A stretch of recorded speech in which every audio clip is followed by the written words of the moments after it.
Hey everybody, it's the 13th Wolfman, and I went out, this is another mobile movie review, and I saw Midsommar. Here's a movie that kind of snuck up on me this year. I didn't really know much about it, and next thing you know, it's out in my theater. So I'm going to give you kind of a real brief idea of what the movie's about, then I'm going to talk about it more or less. And so what it is you have five friends, but you have four guy friends that are in college together, and one of the guys has a girlfriend. And so I'm not quite sure what his name is, but one of the guys is like from Sweden. He says, "Hey, look, during the summer, over in my village, they hold this giant festival. You guys are welcome to come." He invites them all. They all go over there. And the weirdness of this Sweden festival ensues. That's about as much as I'm going to tell you about this movie, because you really have to experience it to enjoy it. I will say this though, if you dug the 1973 movie The Wicker Man with Christopher Lee, you will like this. It's got that feeling to it. It's got that mindset. It's got that weirdness, you know. It's also got a lot of really cool transitions. The only one I'm going to tell you about is the bathroom one. I really thought this was the coolest transition. So they're back at the boyfriend's apartment. They're back at an apartment in America. Let's put it that way. And she gets up. She goes, "I'm going to go to the bathroom."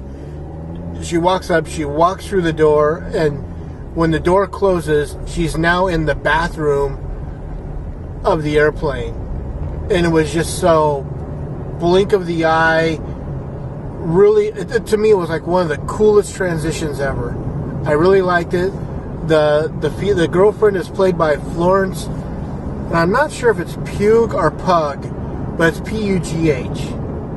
So I'm going to say Florence Pugh.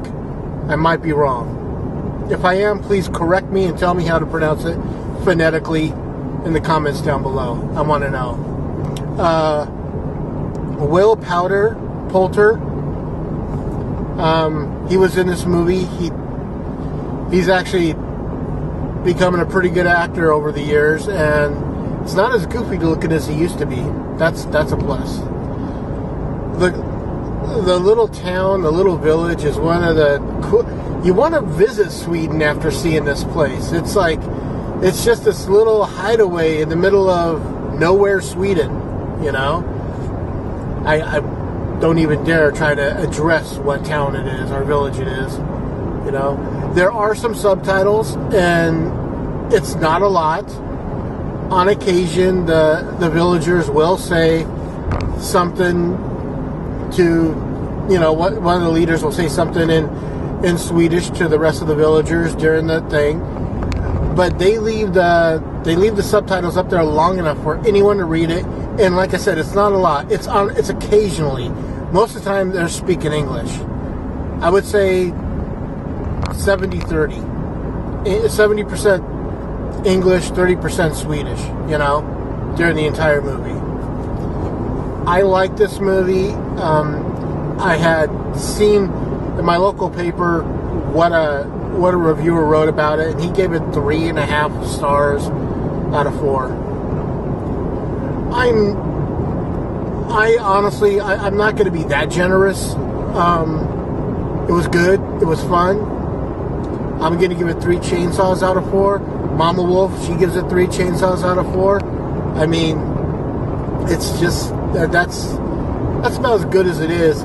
Like I said, if you dig movies like The Wicker Man and stuff like that, you'll get it.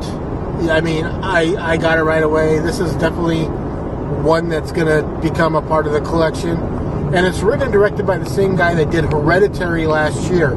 And last year, Hereditary was pretty much my favorite movie of the beginning of the year last year, because you had A Quiet Place, which was like super awesome, and then you had Hereditary, which was super insane but awesome. And between those two, I mean, to me, Hereditary just barely nicked out, you know, A Quiet Place. you know. But those two were like my two favorite movies at the beginning of the season in 2018. This one's one of my favorites of this year so far. I really dig it. I think you would too. You know, if you've seen it, hit the comments down below and tell me you've seen it. What'd you like about it? What didn't you like about it? I mean, just leave a comment. I want to know. Like, subscribe, share. Like I said before, comment. And when you subscribe, ring the bell and bing the bell. That way you'll know when I'm putting something new up. As always, I am the 13th Wolfman. And that's right, I'm on the prowl.